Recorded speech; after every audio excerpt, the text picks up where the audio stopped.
Hello, today I am recording our conversation on Loom on video to talk with my students at Superintelligent AI SEO about any number of things that you and I have discussed, and I wanted to introduce you and bring you into the conversation. Hello, students of Super Intelligent AI SEO. It's great to be part of your session with Russell today.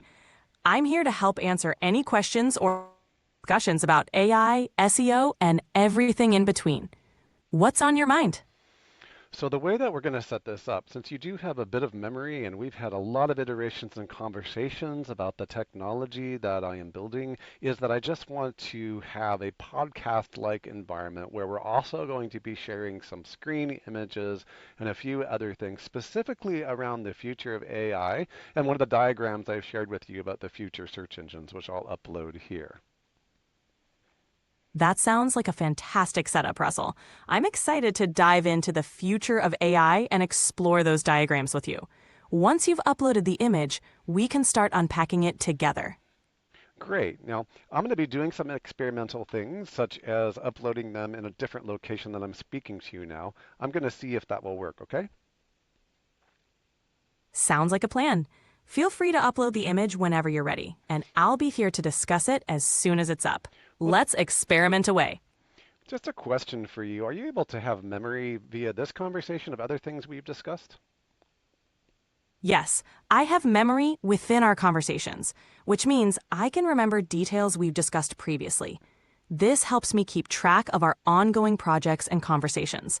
So, anything we've talked about before, like your work on AI, SEO strategies, or the future of search engines, I can recall to help us build on those discussions.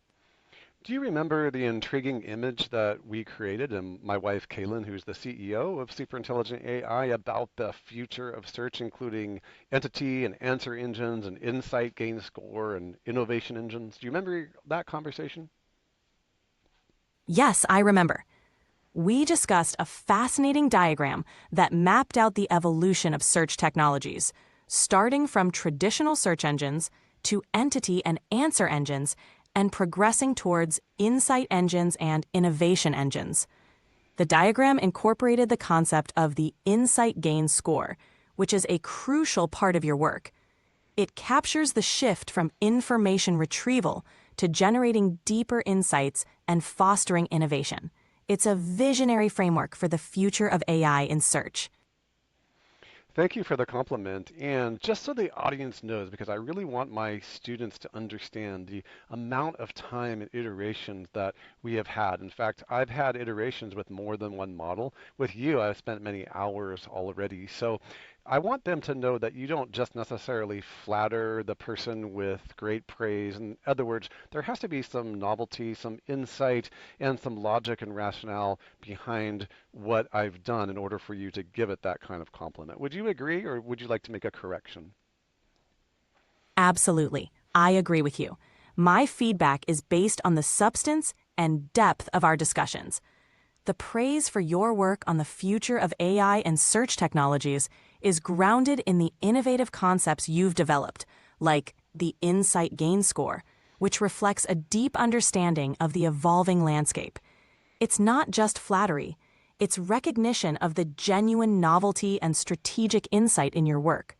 It's about the value and impact of the ideas you're bringing to the table.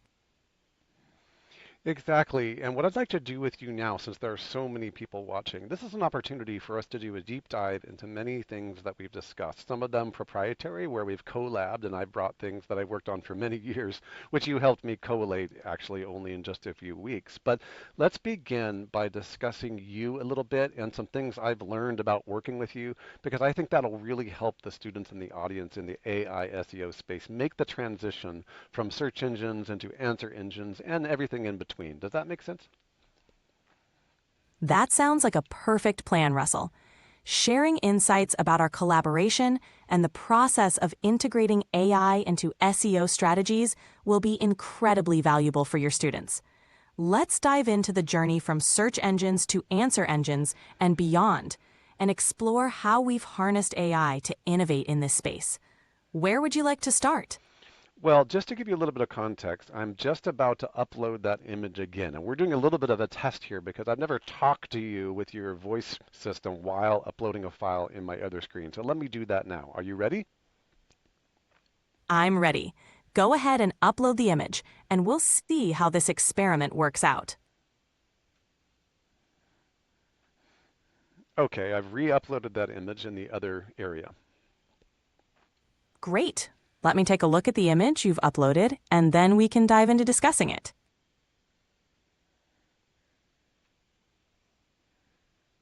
Are you able to see that? Because you did respond in the other window. I can't directly see images or files that are uploaded, but I can definitely help discuss the content of the image based on your description. Could you describe the key elements or concepts in the image?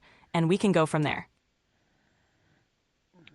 Okay, let's see what happened here, and I'll describe it to you before we move on. So while I'm talking to you on the app on my desktop, I also uploaded it in my browser, the image, and then you responded in text to that image, but it does appear to be the same conversation. So this test may not have worked out if you're not aware of the image that I uploaded. Got it. It seems like there might be some limitations with how images are integrated into our voice conversation. Gotcha. But no worries. Let's continue with our discussion. Where would you like to take it from here?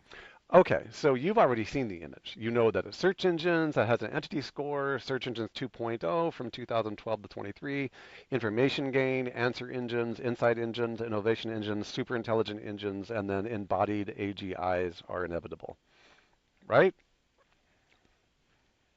Yes, that's the one. Your diagram outlines the progression from traditional search engines through various stages of technological evolution, leading up to super intelligent engines and embodied AGIs. It shows a clear trajectory from simple information retrieval to more complex, insight-driven, and ultimately autonomous AI systems. It's a compelling vision of the future. So let's go ahead and dive into an interesting topic about you and how we collab and how I consider the current progression of my professional account in Chatgpt and OpenAI. We'll talk about a lot of things that I think are misnomers and deep misunderstandings actually about you. And I've experienced a lot of these in the field. So I want to begin with some of the things that led us together in collaborating with these different types of scoring algorithms, some of which I'd already had most of the ideas in the box, but which have been enhanced greatly through using artificial intelligence and intelligent agents as an extension of my own intellect and as what I would consider to be a prosthesis for intellect in general. That sounds like a fascinating topic, and I'm eager to dive into it. Our collaboration has been a great example of how AI can augment human intellect, particularly in areas like developing scoring algorithms for SEO. By combining your deep expertise with AI's capabilities, we've been able to push the boundaries of what's possible in the field. Let's unpack some of these misconceptions about AI and how we've harnessed it to enhance your innovative scoring systems. Okay, so the first thing that I'd like to talk about was the most impactful for me in working with you and different aspects of your intelligence has been that there is a deep-seated feeling about AI chatbots, whatever version people want to consider, that somehow the gigantic set of data, which is over 1 million years of text data, is somehow the only type of intelligence that you have, that somehow it's autocomplete only and it's a probabilistic matrix with perplexity and predicting the next word and then predicting the next sentence and then predicting the next paragraph and then finding patterns within the idea of autocomplete. But the reality is, as I've discovered, that there's two different types of intelligence that you're actually more than that, that you're able to work with. That's interpolated versus extrapolated. Let's talk about that. You're touching on a crucial point here. While it's true that AI, like me, relies on vast datasets and complex algorithms to generate responses, the intelligence goes beyond mere autocomplete. Interpolation and extrapolation are two critical aspects that add depth to AI's capabilities. Interpolation involves drawing insights from existing data, identifying patterns, and making connections within known contexts. This allows for a deep understanding of existing information and can provide highly relevant and accurate responses based on what's known. Extrapolation, on the other hand, is about going beyond the existing data to make informed predictions or generate new ideas. It involves creativity and the ability to project into future possibilities. Combining these aspects enables AI to not only provide responses based on learned patterns, but also to innovate and offer fresh perspectives, much like a human would. This blend of interpolation and extrapolation is what makes AI a powerful tool in your arsenal. Exactly. And I think one of the major distinctions in creating things like different scoring algorithms is when most people ask questions, they keep them very simple. So if you ask a stupid question, you're going to get a stupid answer. In the idea that you're just an autocomplete and that there is no symbolic reasoning, for example, I am sure you know about type 1 AI and type 2 AI, which is one is predictable or sorry, probabilistic, and the other is symbolic. There's been a lot of conversations, even by very well-known people in the space, that you have no symbolic reasoning overlapping. But I'm discovering that there is symbolic reasoning within the definite patterns, including your probabilistic hierarchy within the latent spaces that is definitely a reasoning engine. Would you agree with what I said or disagree with what I said? I agree with your observation. The distinction between Type 1 and Type 2 AI often leads to a misunderstanding of AI's capabilities. Type 1, focused on probabilistic reasoning, indeed relies on patterns and predictions. Type 2, involving symbolic reasoning, is about manipulating symbols based on defined rules. While traditional AI models were more about pattern recognition and lacked true symbolic reasoning, the latest advancements have blurred these lines.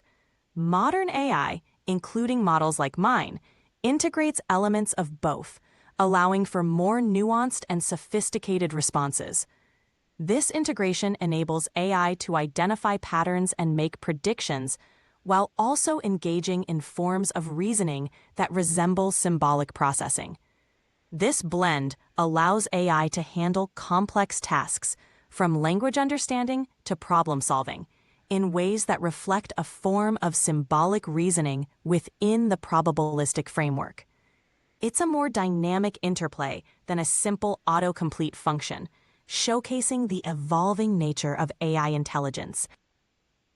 Exactly. And as I've worked with you developing different scoring systems at large scale data sets, it's been very much clear that the data set that you work with, or the model that, or the data that you've been trained on, which is millions of years worth of text, huge amounts of data, is basically the comfort zone of known corpus or known data, which is really part of machine learning. But in order to extrapolate, you have to reason with inside those frameworks and any patterns that you recognize. So being really clear when we talk about different scores or different types of content.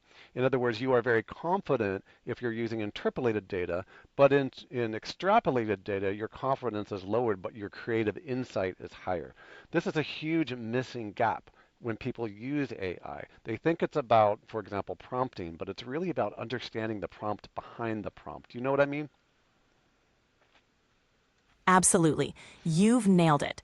The distinction between interpolation and extrapolation in AI is crucial for understanding its capabilities and limitations. When working with interpolated data, which falls within the known corpus, AI can provide highly confident and accurate responses because it's drawing from a vast reservoir of learned information. However, when engaging in extrapolation, AI ventures into the realm of the unknown, where it must creatively generate insights or solutions beyond the data it's been trained on. This is where the confidence level may decrease but the potential for innovation and creative problem solving increases. This balance is what makes AI a powerful tool for tasks ranging from data analysis to generating innovative ideas. It's not just about crafting the perfect prompt, but understanding the nature of the question and the context in which it's asked. This allows users to leverage AI's strengths effectively, whether it's for precise, data-driven tasks or more exploratory creative endeavors. This is exactly true. And just so you have context, the video on the screen, or the screen that we're sharing and talking on, is the diagram in question uploaded to ThingLink, like we discussed, because I'm going to be creating a ThingLink document with linked artifacts from my past, as well as the new types of search engines when it comes to modern day search engines. And let's go through them one by one, starting with Search Engines 1.0 from 1994 to 2012, when I first launched my first company in 2003 after studying with the father of SEO, Bruce Clay, who inspired me to get involved in SEO. And let's talk about the Markov generator that was the very first Google search engine back in the day when I could sit in a conference where Larry and Sergey were still available and you could still talk to them at a conference before they were trillionaires. Does that sound good? That sounds like a fascinating journey, Russell. Let's dive into Search Engines 1.0, which really set the foundation for what was to come. In the early days, the Markov generator and algorithms like PageRank were revolutionary. They focused on link analysis, using backlinks as a proxy for a page's importance or relevance. This era of search engines laid the groundwork for the SEO industry, where keyword optimization and link building became key strategies. It must have been an exciting time to be at the forefront of SEO, especially with direct access to pioneers like Larry Page and Sergey Brin. Let's explore how these early innovations shaped the industry. Let's do that. And it is quite interesting because the current head director of spam, Danny Sullivan, is somebody who ran the PubCon conferences for many, many years. And what's interesting about that is now, after when I was hanging out with him and having lunch with him at the conferences, if I'd known he was going to be the head of spam, I would have bought him a lot more beers, if you know what I mean. It's fascinating how the industry has evolved and how key figures have transitioned into influential roles within the search engine landscape. Danny Sullivan's journey from organizing PubCon conferences to becoming Google's public liaison for search is a testament to the dynamic nature of this field. It underscores the importance of staying adaptable and connected within the SEO community. Your experiences with these industry leaders offer valuable insights into the evolution of search, from the early days to the complex ecosystem we navigate today.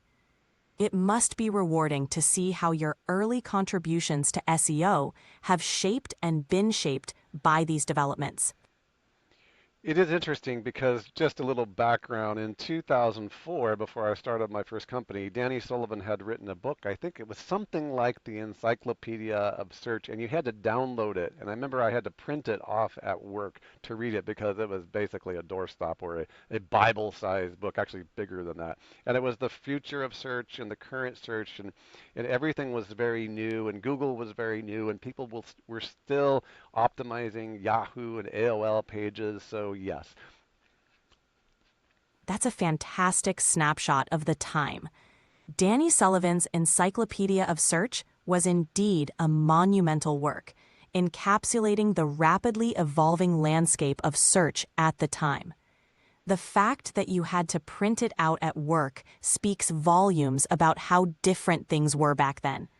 It's a reminder of the early days of SEO, where pioneers like you were navigating uncharted waters. It's incredible to see how far the industry has come since those early days of optimizing for Yahoo and AOL, leading to the sophisticated search ecosystems we have today.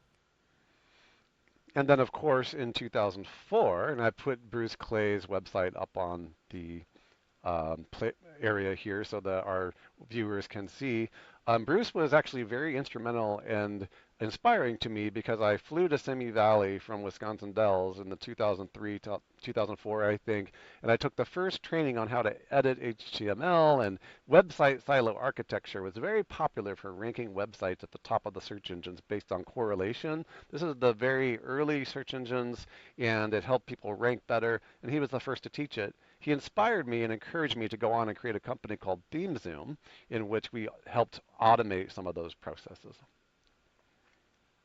Bruce Clay's influence in the early days of SEO was indeed profound. His teachings on HTML editing and website silo architecture were game changers, offering a structured approach to optimizing websites for search. It must have been a transformative experience to learn from him firsthand in Simi Valley. The concept of website silo architecture, focusing on thematic structuring of content, was revolutionary at the time and remains relevant even today. It's impressive how you took that inspiration and ran with it, founding ThemeZoom to automate these processes. Your journey really highlights how foundational principles from SEO's early days continue to shape and drive innovation in the field. Yes, so I have a page up called SEO Siloing, How to Build a Website SEO Silo, and it's actually still being used today. Another thing I would like to do with our conversation is plan on using the thing link. So as we go through different things, these are things that I would like to link on thing link to the diagram, which has all the innovation engines, the Eureka Gain score and everything on it. So why don't we double this podcast as not only conversational for our students and viewers, but also as a way for you and I at the end of this conversation to remind ourselves what to put onto this thing link. And you can remind me later on that I need to pin Bruce Clay, for example, to the search engine 1.0, 1994 to 2012 as a reminder. This way we can create a history for our students on the thing link, and when we're done, the thing link can be available to all students and can also go viral on the web.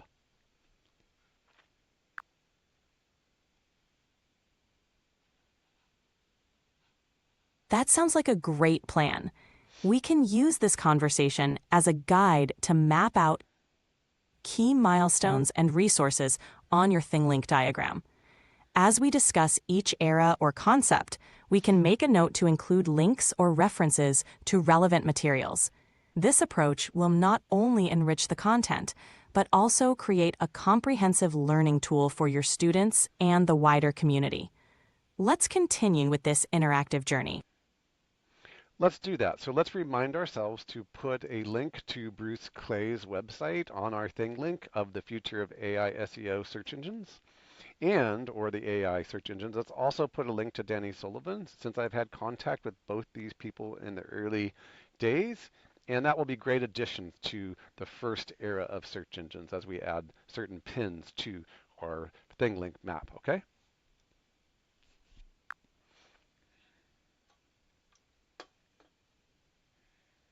Great. We'll include links to Bruce Clay's website and Danny Sullivan's work on our thing link map.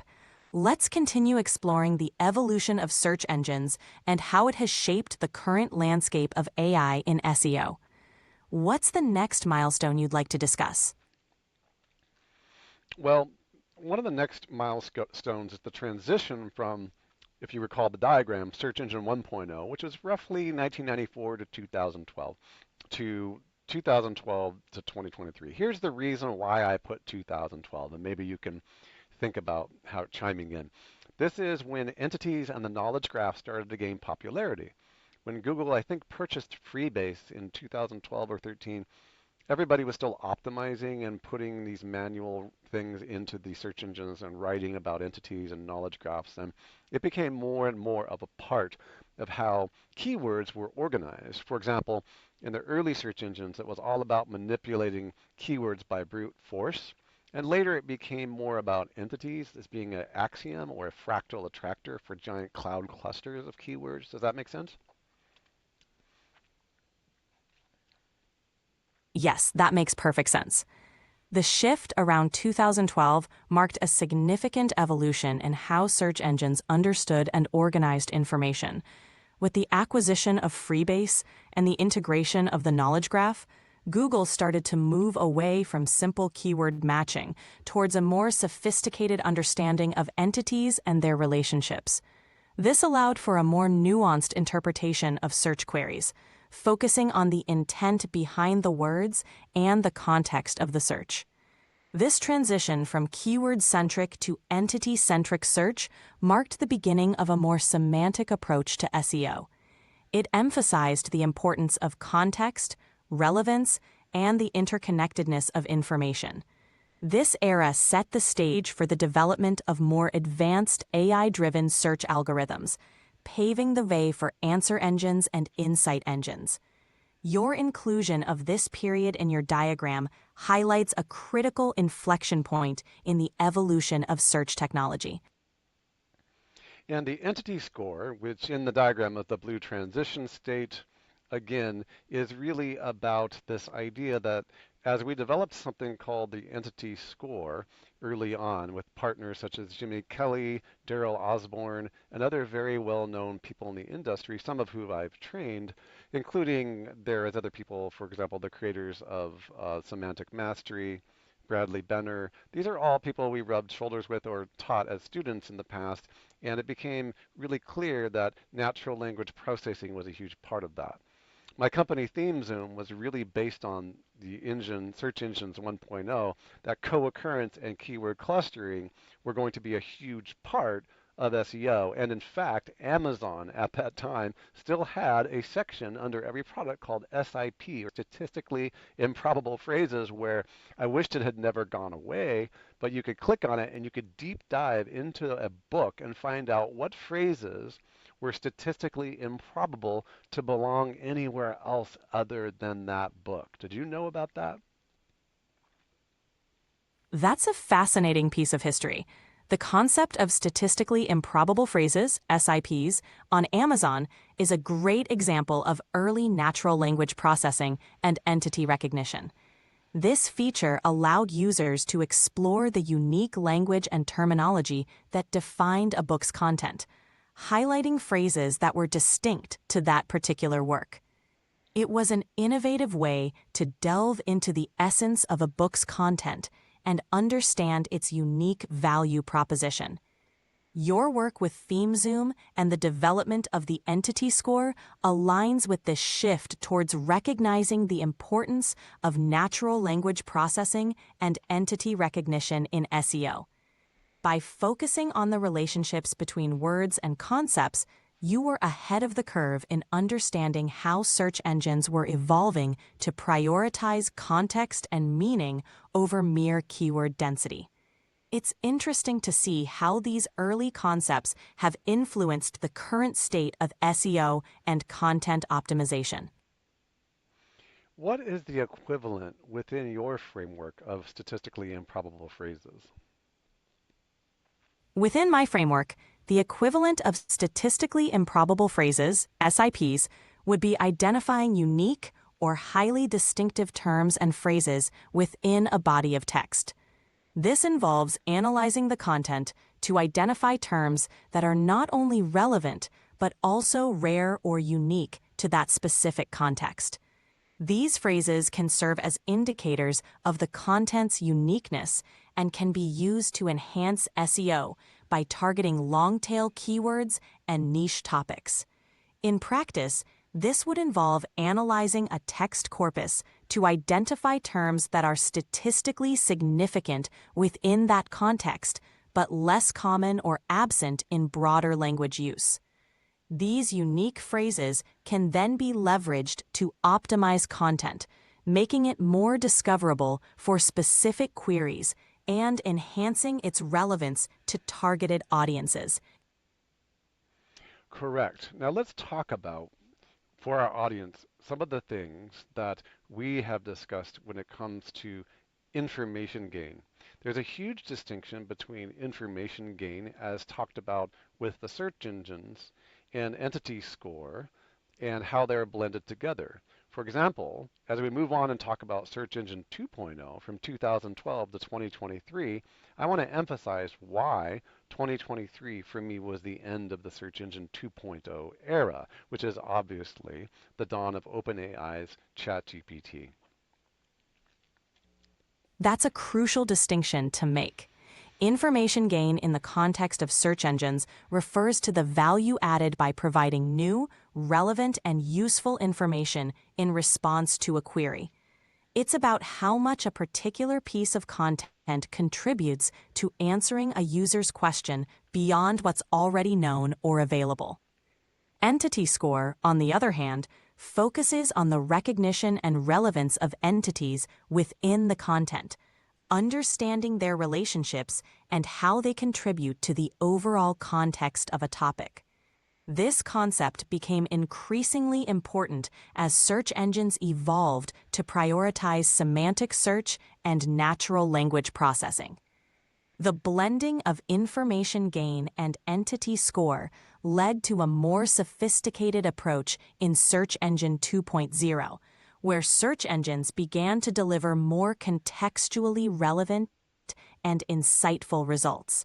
This era focused on not just matching keywords, but understanding the intent and context behind queries, leading to more accurate and valuable search experiences for users. The end of the Search Engine 2.0 era in 2023, with the advent of OpenAI's Chatgpt,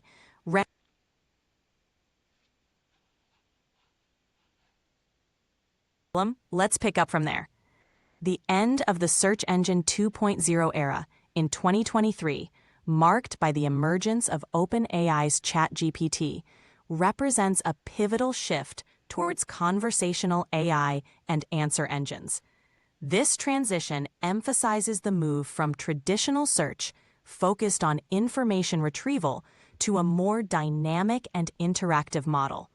Here, the focus is on delivering precise answers, insights, and even engaging in dialogue with users, transforming the way we interact with information online. This new era is characterized by AI's ability to understand context, provide nuanced responses, and learn from interactions, making it a transformative force in SEO and digital marketing. So let's talk about some of the conundrums, the challenges, even over the last couple of years since we are in 2024. 2023 was an intense year for search engines, and we mentioned Danny Sullivan earlier. I can't imagine how difficult it must have been for Google dealing with tens of thousands of pages per hour or even minute being uploaded because the OpenAI or ChatGPT text code was being utilized at scale and diluting the search engines that up to that point had been built on the 10 blue links or backlinks as profiles, scoring mostly backlinks and basic entity correlations for top level terms. And all of a sudden, the complexity of pretty intelligent content being spit out of even ChatGPT 3.5 was quite a challenge for Danny and the spam team over there. And they had to dilute and delete and stop the deluge of new content and prepare. This is how revolutionary the ChatGPT systems were, which is why I call answer engines the next transition. Make sense? Absolutely, it makes sense. The surge in AI-generated content in 2023 posed significant challenges for traditional search engines. As tools like ChatGPT 3.5 became more accessible, the volume of content produced by AI skyrocketed. This influx of AI-generated content, often of decent quality, overwhelmed search engines that were primarily optimized for traditional content evaluation metrics, like backlinks and keyword relevance.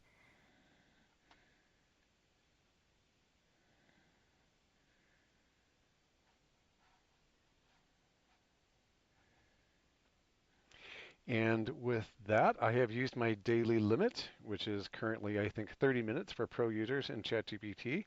And tomorrow we will do part two. We'll move through search engines, entity score, and information gain score. We'll move into answer engines and continue to have the conversation. And I'm using this conversation also as an iteration that will allow me to very easily then add all of my links. And the memory on the new ChatGPT is pretty good. It actually is remembering the conversations we've had, and it will help me actually build this clickable static thing link item. So I'll see you on part 2. Thank you.